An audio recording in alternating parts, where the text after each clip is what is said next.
Hello students, welcome to the channel. I'm Poonam Dua from M&A Education Academy of Literature. आज हम literature students के लिए एक बहुत इंपॉर्टेंट टॉपिक कवर करने जा रहे हैं। वीडियो शुरू करने से पहले प्लीज़ मेरे चैनल को लाइक, शेयर और सब्सक्राइब करिए और आप हमसे कांटेक्ट भी कर सकते हैं हमारी ऑनलाइन क्लासेस ज्वाइन करने के लिए। So the topic is much awaited, the Wasteland by T S. Eliot. So Wasteland एक ऐसा टॉपिक था जो मैं अपने स्टूडेंट्स को ऑप्शन में करवाया करती थी, बिल्कुल एंड में, just for half an hour एक ब्रीफिंग देकर। और इस बार भी मैंने यही सोचा था कि एक छोटा सा वीडियो बना देते हैं 5 मिनट का, 10 मिनट का, जिसमें I will just give the introduction. But while making the video, I myself fell in love with this poetry and I made videos of 6 parts. I was thinking a single video of 5 minutes and I made total 6 videos based upon this topic. So you can see the beauty of this poetry.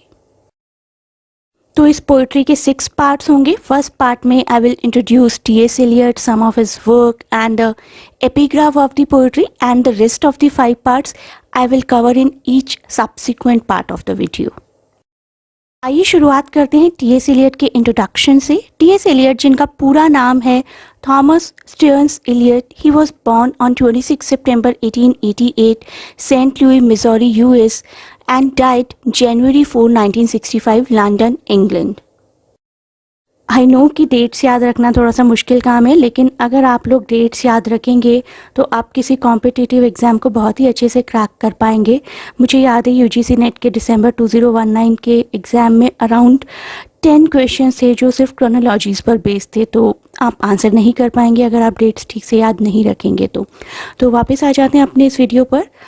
T.S.. Eliot के बारे में पढ़ रहे थे हम। He was an American English poet, playwright, literary critic and editor, a leader of the modernist moment in poetry in such works as the Wasteland 1922, which we are going to cover today, and 4 quarters published in 1943। आप लोग इस video को पूरा देखिए, एक pen paper अपने साथ रख कर बैठिए और सब कुछ नोट करते जाएं साथ में। Take it like a live lecture. So, The Wasteland is a poem by T.S. Eliot, widely regarded as one of the most important poetry of 20th century, and it is considered to be a central work of modernist poetry. इस poetry से related mostly आपको modernism का question आता है, तो modernism के बारे में हमें पढ़ना पड़ेगा।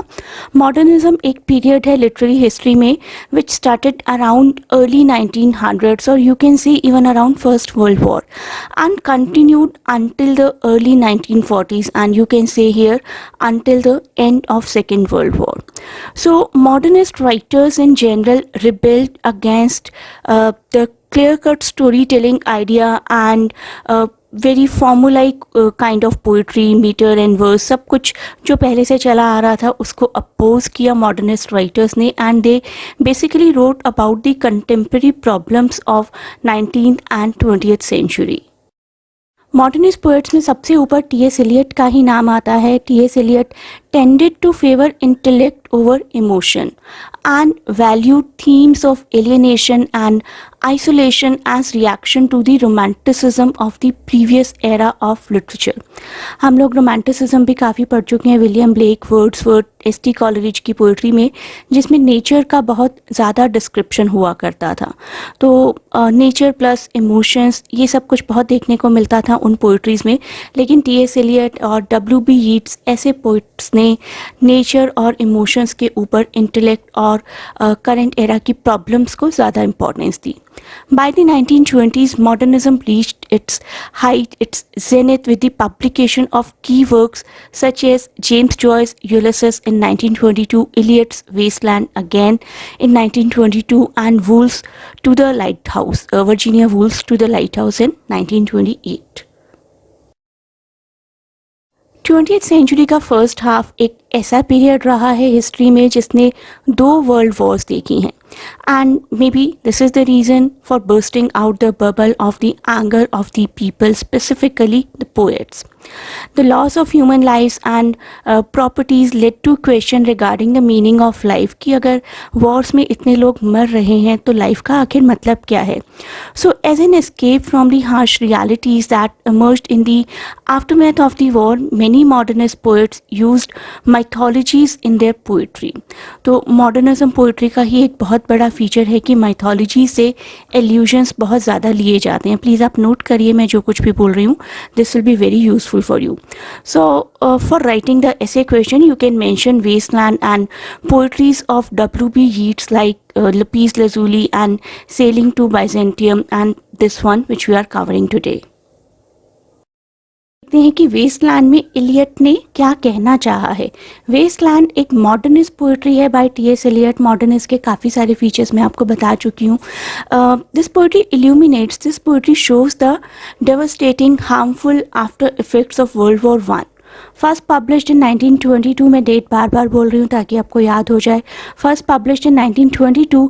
The poem is considered by many to be Eliot's masterpiece and the 5 sections of the poem employ multiple shifting speakers and it gets lost into themes of war, trauma, delusion, disillusion and death. देखते हैं 5 parts कौन से हैं इस poetry के. आप में से बहुत लोगों को पता ही होगा but still make a note of it. The burial of the dead, a game of chess, the fire sermon, death by water, what the thunder said. आगे बढ़ने से पहले हमें 3 नई बातें जाननी पड़ेंगी, 3 नए terms.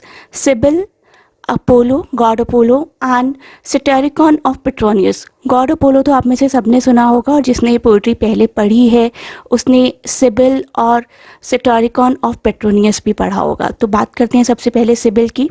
CIBIL also called Sibylla were prophetesses in Greek legend and literature. They were oracles. Oracles means those figures who do some or other kind of predictions. So tradition represented these figures as women in old age uttering some or other kind of predictions. हमारी इस story में Cumaean CIBIL को use किया गया है.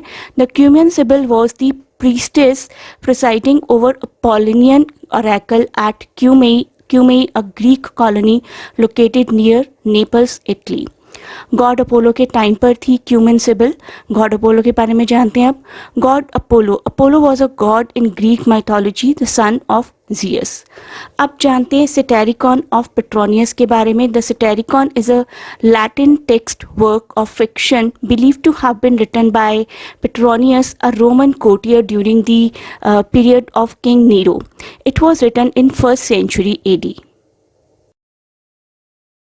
Poetry की शुरुआत होती है एपिग्राफ के साथ. एपिग्राफ क्या होता है ये जानने के लिए आप MEG 1 का ही एक और वीडियो डिजेक्शन एंड नॉट देख सकते हैं जिसमें मैंने बहुत ही डिटेल में मेंशन किया है व्हाट इज़ एपिग्राफ. तो शुरुआत करते हैं. Poetry is preceded by epigraph, a Latin and Greek epigraph from Satyricon of Petronius. Satyricon of Petronius मैं आपसे डिस्कस कर चुकी हूँ और यहाँ जो आप लाइन्स लिखी हुई देख पा रहे हैं इनका इंग्लिश मीनिंग है. For once I myself saw with my own eyes the Sibyl at Cumae hanging in a cage, and when the boy said to her, Sibyl, what do you want? She replied, I want to die. The context here is that Cumaean Sibyl had asked god Apollo for a long life but neglected to ask for a long youth. The Cumaean Sibyl wished for eternal life but neglected to ask for eternal youth. And therefore, as time passed, she was unable to die and simply dried away, wrinkled away, caught in a jar, almost like a gilded bird. जैसे सोने की चिड़िया होती है कि you have got everything but you can't do anything with your wealth. So this summarizes essentially a spiritual kind of fading. The fading of Cumaean Sibyl was spiritual in a metaphorical sense that without youth, without beauty, there appears to be no reason to live, and so she is caught in an eternal suffering. So the poem itself is a product of Eliot's extended intellectual life. Eliot was a very well-learned person and he had studied Sanskrit at university and was well versed in Buddhism, Hinduism and even Christianity. इतनी बड़ी poetry को create करना कोई आसान बात नहीं रही होगी. It was repeatedly edited by his long term friend and renowned critic Ezra pound. The extent of Ezra Pound's input can never be truly confirmed actually. However, it is fair to suggest that to a certain extent, Pound's style affected the way in which the poem was formed, and so it could be considered not only a work of Eliot's genius and Eliot's intellect only, but also in a small way of Pound's genius also. The poem and epigraph hence are dedicated to Ezra Pound. You can go back to the epigraph and see the image. It is dedicated to Ezra Pound. तो हमारा poetry का introduction यहीं पर end होता है. Please watch next part of the video, the burial of the dead, which is section 1 of this poetry, and do not forget to share and subscribe the channel.